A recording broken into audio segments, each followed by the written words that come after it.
എല്ലാവർക്കും പുതിയൊരു വീഡിയോയിലേക്ക് സ്വാഗതം കേട്ടോ. ഇന്ന് എന്താണെന്ന് വെച്ചാൽ ഇന്നൊരു ബ്രേക്ക്ഫാസ്റ്റ് റെസിപ്പിയാണ് കേട്ടോ. നമ്മുടെ വെള്ളയരി കൊണ്ട് ഉപ്പുമാവ് ഉണ്ടാക്കുന്ന ഇതാണ് കേട്ടോ. വെള്ളയരി കൊണ്ട് ഉപ്പുമാവ് നമ്മൾ സാധാരണ ഉണ്ടാക്കാറുണ്ട്, പക്ഷേ ഇത് അങ്ങനെയല്ല കേട്ടോ. എന്താണെന്ന് വെച്ചാൽ ഈ വെള്ളയരി ഇതുണ്ടോ, വെള്ളയരി എടുത്തിരിക്കുന്നത് ഇതും നമ്മുടെ റേഷനാണ് ഇത്, ഈ വെള്ളയരി. അപ്പം അത് ഈ ക്ലാസ്സിന് ഒരു 1.5 ഗ്ലാസ് വെള്ളയരിയാണ് ഞാൻ എടുത്തത്. അത് കഴുകി ഞാൻ കൊണ്ട് വൃത്തിയാക്കി വെച്ചേക്കുന്ന കഴുകി. അത് നമ്മൾ സാധാരണ ഉണ്ടാക്കുന്ന പോലെയല്ല, അരി വറുത്ത് വേണം നമുക്ക് ഇതുണ്ടാക്കാൻ. അതാണ് ഇത്. എനിക്ക് വേറെ ഞാനൊരു ഇത് കണ്ടതാണ് കേട്ടോ ഇത്. പക്ഷേ ഞാനത് ഉണ്ടാക്കി നോക്കിയപ്പോൾ നല്ല സൂപ്പർ, നല്ല സ്വാദാണ് കേട്ടോ. അതുകൊണ്ട് ഞാനിതൊന്ന് കാണിക്കാമെന്ന് ഓർത്തു. അരി വറുത്തിട്ട് അത് പൊടിച്ച് നമ്മൾ റവയുപ്പുമാവ് ഉണ്ടാക്കൂലേ, അതുപോലെ പഴയ രീതിയിലുള്ള ഒരു റെസിപ്പിയാണ്. പക്ഷേ അത് നല്ല സ്വാദാണ്. ഞാനത് കഴിച്ച് പഴയ രീതിയിൽ തന്നെ നമ്മളത് ഉണ്ടാക്കണം. അതിന് നല്ല സ്വാദാട്ടോ. അപ്പം നമുക്ക് ഇത് അരി വറുത്തില്ല, അരി കഴുകി നന്നായിട്ട് കഴുകി. ഇത് വാലാനൊന്നും വെച്ചില്ല, കുതിരണ്ടോ കേട്ടോ. നമ്മൾ അന്നേരം അരി കഴുകി ഇത് ഈ ഇരുമ്പ് ചീനിച്ചിട്ടിക്കകത്തോട്ടിട്ട് നമുക്കതൊന്ന് വറുത്തെടുക്കാം കേട്ടോ. അപ്പം ഇത് ഞാൻ നന്നായിട്ട് കഴുകി വെച്ചിരിക്കുക കേട്ടോ. നമ്മൾ ഇരുമ്പ് ചീനിച്ചട്ടി അടുപ്പയിൽ വെച്ചിട്ടുണ്ട്. അതൊന്ന് ചൂടാകട്ടെ. ചൂടാകുമ്പോഴത്തേനും ചൂടായി കേട്ടോ. ഇത് കണ്ടോ, ചൂടായി. നമുക്ക് ഈ അരി ഇതിനകത്തോട്ട് വെള്ള അരി കേട്ടോ, റേഷനാണ്. അത് നല്ലതാണ് കേട്ടോ. ഞാനത് 2 പ്രാവശ്യം ഉണ്ടാക്കിയിട്ടും എല്ലാവർക്കും ഇഷ്ടപ്പെട്ടു. അതുകൊണ്ടാണ് ഞാനിത് നിങ്ങളെ ഒന്ന് കാണിക്കുക. ഒരു നാടൻ റെസിപ്പിയാണ് കേട്ടോ ഇത്. ഈ നാടൻ ഭക്ഷണങ്ങളും നമുക്ക് ഇപ്പം വലിയ അറിയില്ല. അമ്മയൊക്കെ പറഞ്ഞു തന്നിട്ടുള്ളത്, അമ്മ ഉണ്ടാക്കുന്നത് ഞാൻ കണ്ടിട്ടുണ്ട്. പക്ഷെ അത് അന്നത്തെ ആ സ്വാദ് ഇപ്പോഴും ഉണ്ട് അതിൻ്റെ പായിൽ. അതുകൊണ്ട് ഞാൻ വെറുതെ ഉണ്ടാക്കിയതാണ്. പക്ഷെ ഞാൻ എൻ്റെ വീഡിയോയും കണ്ടിട്ടുണ്ട്. അപ്പം അങ്ങനെ ഉണ്ടെന്ന് എനിക്ക് മനസ്സിലായി. ഇത് നന്നായിട്ട് ഇങ്ങനെ വറുത്തുണ്ടല്ലോ. ഇത് അരിയെല്ലാം പൊട്ടി ഇതിനൊരു ബ്രൗൺ കളറാകുമ്പോൾ നമുക്കിത് നമ്മുടെ അവലോസ് പൊടിയില്ലേ, ആ പാകം ആകുമ്പോഴാണ് അവലോസ് ഉണ്ടാക്കാൻ പിടിക്കാനുള്ള ആ അരി വറുക്കുന്നത് നമുക്ക് അറിയൂലേ. അങ്ങനെയാണ് ഇത് വറുക്കേണ്ടത്. നല്ല അരി വറുത്ത നല്ല സ്വാദാട്ടോ. അരി വറുത്ത് തിന്നാനും ഒക്കെ നല്ല സ്വാദം. നമുക്കിത് വറുത്തെടുക്കാം കേട്ടോ, എന്നിട്ട് കാണാം. അപ്പം ഇത് നമ്മുടെ അരി ഉണ്ടല്ലോ, അരി ഇത് ഇത് കണ്ടോ, ഈ കളറാകുമ്പോൾ നമുക്ക് തീ പയ്യെ സിമ്മിലിട്ട് വേണം വറുക്കാൻ കേട്ടോ. അത് പയ്യെ അങ്ങോട്ട് ഓഫാക്കാം. എന്നിട്ട് അത് അവിടെ കിടന്നുകൊണ്ട് ഒന്നുകൂടെ ഇതാകും. ഇത് ഇരുമ്പ് ചീനിച്ചട്ടി ആയതുകൊണ്ട് ഞാൻ ഇതിൻ്റെ പഴയതാട്ടോ. നമ്മൾ ഈ ഇരുമ്പ് ചീനിച്ചട്ടിയിൽ ഉണ്ടാക്കിയാലത്തെ ഗുണം എന്ന് പറഞ്ഞാൽ നമുക്കറിയാമല്ലോ, ഇരുമ്പിൻ്റെ ഒക്കെ അതൊരു നല്ല ഒത്തിരി വിറ്റാമിൻ ഒക്കെ വേണ്ടതല്ലേ, നമ്മുടെ ശരീരത്തിൽ വേണ്ട ഒരു സാധനം തന്നെയാണല്ലേ. അപ്പോൾ ഈ ഇരുമ്പ് ചീനിച്ചട്ടിയിൽ ഉണ്ടാക്കുന്നതിൻ്റെ ഗുണങ്ങൾ ഇപ്പോഴൊന്നും പറയുന്നില്ല, അതിന് ഞാനൊരു വീഡിയോ എടുക്കുന്നുണ്ട്. പിന്നെ അത് തന്നെയല്ല, ഇതുണ്ട് ഇരുമ്പ് ചീനിച്ചട്ടി മായ്ക്കുന്നതൊക്കെ എങ്ങനെയാണെന്നൊരു വീഡിയോയും എടുക്കാം. ഇരുമ്പ് ചീനിച്ചട്ടി കേട്ടോ. അപ്പോൾ ഇത് കണ്ടോ, ഇങ്ങനെയാണ്. പെട്ടെന്ന് നമ്മൾ ഇരുമ്പ് ചീനിച്ചട്ടി മേടിച്ചുകൊണ്ട് വന്നിട്ട് അന്നേരം അത് സ്റ്റൗവിലോട്ടോ അല്ലെ അടുപ്പിലോട്ടോ വെക്കല്ലേ കേട്ടോ. ഇത് കണ്ടോ. ഇനിയിപ്പോൾ എന്താ ചെയ്യേണ്ടതെന്ന് വെച്ചാൽ ഇതൊന്ന് ആറുക എന്ന് പറഞ്ഞാൽ തണുത്ത് കഴിയുമ്പോൾ നമുക്കതൊന്ന് മിക്സിയിലിട്ട് പൊടിച്ചെടുക്കാം. ആ പൊടിക്കുന്ന അതിൻ്റെ ഒരു എന്താണ് പാകമൊക്കെ ഞാൻ കാണിച്ചു തരാം കേട്ടോ. ഇതുണ്ടോ, നല്ല മണമുണ്ട്. ഇത് കണ്ടോ, ചുവപ്പ്, ഒരു ബ്രൗൺ ആയില്ല അത്ര. ഇത് കണ്ടോ. അപ്പം ഞാനിത് തണുത്തതിന് ശേഷം പൊടിച്ച് കാണിക്കാം. നമ്മൾ ആ അരി വറുത്തത് ഞാൻ പൊടിച്ചെടുത്തു കേട്ടോ. ഇത് കണ്ടോ, ഈ ഒരു പാകത്തിന് അവലോസുണ്ട പിടിക്കുന്ന ആ പൊടിയുടെ പാകമല്ല. ഇതിലൂടെ ഇത്തിരി കൂടുതൽ അങ്ങോട്ട് പൊടിഞ്ഞു പോയാൽ ഇത് കുഴഞ്ഞു പോകും കേട്ടോ. വറുത്തതാണേലും കുഴഞ്ഞു പോകും. എന്നിട്ട് എന്താ ചെയ്യേണ്ടതെന്ന് വെച്ചാൽ അത് ഞാനൊരു ഇൻഡാലിയത്തിൻ്റെ ഉരുളിയാണ്, ഏത് ഉരുളിയാണേലും ആ ഇരുമ്പ് ചീനിച്ചട്ടിയല്ല കേട്ടോ. അത് ഇത്തിരി വട്ടം കുറവാണ് അതിന്. അതുകൊണ്ട് അതടുപ്പേ വെച്ചിട്ടുണ്ട്. എന്നിട്ട് അത് ചൂടായി കഴിയുമ്പം ലേശം വെളിച്ചെണ്ണ ഒഴിക്കുക. സാധാരണ നമ്മൾ ഉപ്പുമാവ് ഉണ്ടാക്കുന്നത് എങ്ങനെയാണോ, പഴയ രീതിയിലുള്ള ഉപ്പുമാവ് ഉണ്ടാക്കുന്നത് എങ്ങനെയാണോ അതുപോലെ തന്നെ ആണ് ഇതിൻ്റെയും ഒരു ചട്ടവട്ടങ്ങൾ. ഒന്ന് ചൂടാകട്ടെ കേട്ടോ, എണ്ണ ഒന്ന് ചൂടാകട്ടെ.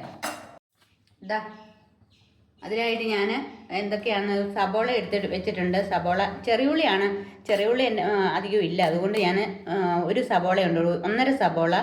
പിന്നെ ഇഞ്ചി, പച്ചമുളക്, പിന്നെ തക്കാളി ഞാൻ വെറുതെ ഒന്ന് ഇട്ടെന്ന് വിട്ടു, കളറിന് വേണ്ടിയിട്ട് മാത്രം. പിന്നെ നമ്മുടെ കറിവേപ്പിലയും കൂടെ. അപ്പോൾ എണ്ണ ചൂടാകട്ടെ. ഇതാ എണ്ണ ചൂടായിട്ടോ. നമുക്ക് ഈ കടുകിടാം.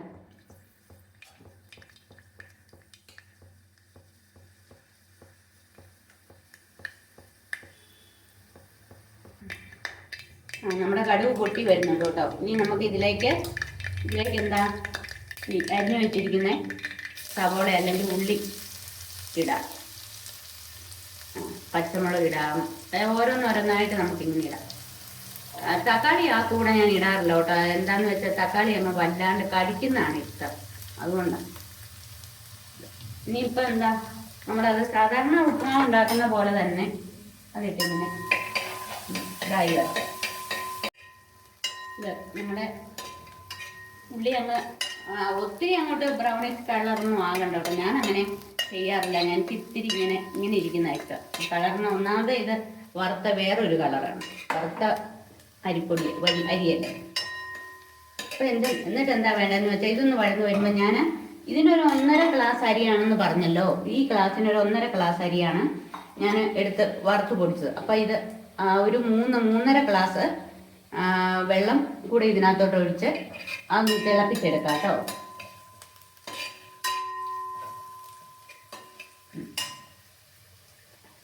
വെള്ളം ഒഴിക്കാം, കയ്യെ വീഴാതെ.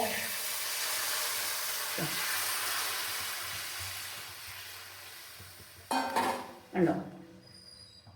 ഇനി അതിനകത്തോടെ സ്വല്പം ഉപ്പ് കേട്ടോ. ഉപ്പ് പൊടിയുപ്പല്ല, ഞാൻ കല്ലുപ്പ് പൊടിച്ച് പോയി വെച്ചിരിക്കുന്നത് കൂടെ ചേർക്കുക.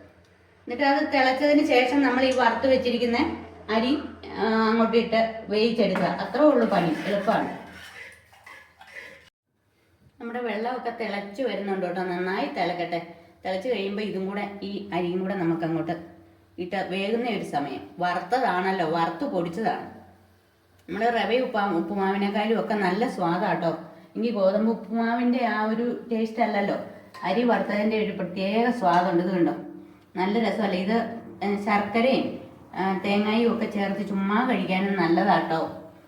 ഇതൊക്കെ എനിക്ക് കിട്ടുന്ന ഈ റേഷൻ അരി കൊണ്ടുള്ള ജയ ഉണ്ടല്ലോ, അതുകൊണ്ടുള്ളതാട്ടോ. ഇത് ഈ വറുത്ത് പൊടിച്ച് വെച്ചിരിക്കുന്ന അരി നമുക്കിങ്ങനെ ഇതിനകത്തോട്ടിട്ടൊന്ന് യോജിപ്പിക്കാം. ഞാൻ തക്കാളി പിന്നെ ഇടുന്ന അതിൻ്റെ കളർ മാറാതിരിക്കാൻ വേണ്ടിയിട്ടാട്ടോ, അതൊന്ന് കടിച്ച് ഇരിക്കാൻ വേണ്ടിയിട്ടാണ്. ഇനി നമുക്കിത് അടച്ചു വെക്കാം. അടച്ചു വെച്ചാൽ അതൊന്ന് വെന്ത് വരട്ടെ കേട്ടോ. എന്നിട്ട് കാണാം. അടച്ചു വെക്കാം. ഇതാ നമ്മുടെ ഇത്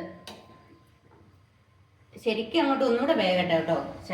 ശരിക്കും കടിച്ചിരിക്കരുതല്ലോ, അതുകൊണ്ട്. അപ്പം ആ സമയമാകുമ്പോഴത്തേനും നമ്മൾ ഇത് ഇത്തിരി കൂടെ ഉള്ളൂ. ഈ നമ്മുടെ ഇത് തക്കാളിയും കൂടെ ഞാൻ അങ്ങോട്ട് ഇടുക കേട്ടോ. കറിവേപ്പില അവസാനം ഇടുകയുള്ളൂ, കളർ മാറും, അതുകൊണ്ട്. ഇനി ഇത് അടച്ചു വെച്ച് നമുക്ക് കഴിക്കും. ഇത്തിരി കൂടെ വെന്താൽ മതി കേട്ടോ. അപ്പം അതാ നമ്മുടെ ഉപ്പുമാവ് ഇവിടെ അത് വെന്ത് വന്നിട്ടുണ്ട് കേട്ടോ, വെന്തിട്ടുണ്ട്. ഇനി നമുക്ക് ഇതിലേക്ക് ഈ ഈ കറിവേപ്പില ഇടാം. ഞാൻ കറിവേപ്പില അതിനു മുമ്പ് വേണേലും ഇടാം കേട്ടോ. തേങ്ങ ഒരു അരമുറി തേങ്ങ മിച്ചമുണ്ട്, അതും കൂടെ ഇടാം. നമ്മൾ ഗോതമ്പ് ഉപ്പുമാവിനേക്കായാലും റവ ഉപ്പുമാവിനേക്കായാലും ഒക്കെ നല്ല സ്വാദാണ് കേട്ടോ ഈ അരി വറുത്ത് പൊടിച്ച്. ഇതുണ്ടോ,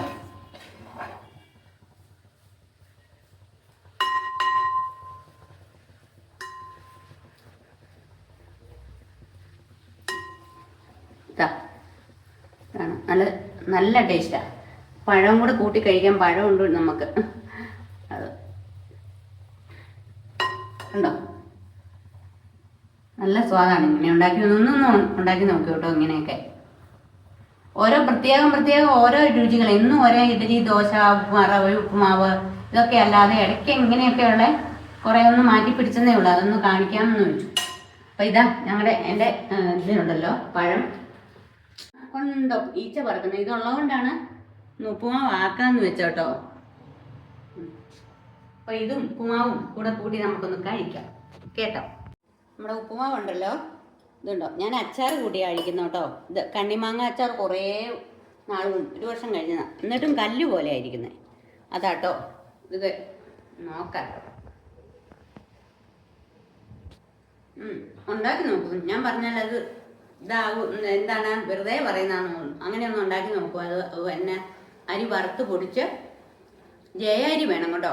ജയ അരി, വെള്ളരി ഇല്ലേ, വെള്ളരി, അത് പച്ചരിയല്ല വറുത്ത് പൊടിച്ചുള്ള ഉപ്പുമാ. നല്ല ടേസ്റ്റ് ആവട്ടെ, നല്ല സ്വാദാണ്. ഉണ്ടാക്കി നോക്കും. അങ്ങനെ ഈ വീഡിയോ ഞാൻ ഇവിടെ വെച്ച് വൈൻഡപ്പ് ചെയ്യാം കേട്ടോ. അടുത്ത വീഡിയോയുമായി വരുന്നവരെ ബായ്. അപ്പോൾ എല്ലാവരും ഒന്ന് ലൈക്ക് ചെയ്യണം, ഷെയർ ചെയ്യണം, കമൻറ്റ് ചെയ്യണം. പിന്നെന്താ, മറക്കല്ലേ, സബ് ആദ്യമായിട്ട് കാണുന്നവരാണെങ്കിൽ ഒന്ന് സബ് കൂടെ ചെയ്യണേ. ബായ്.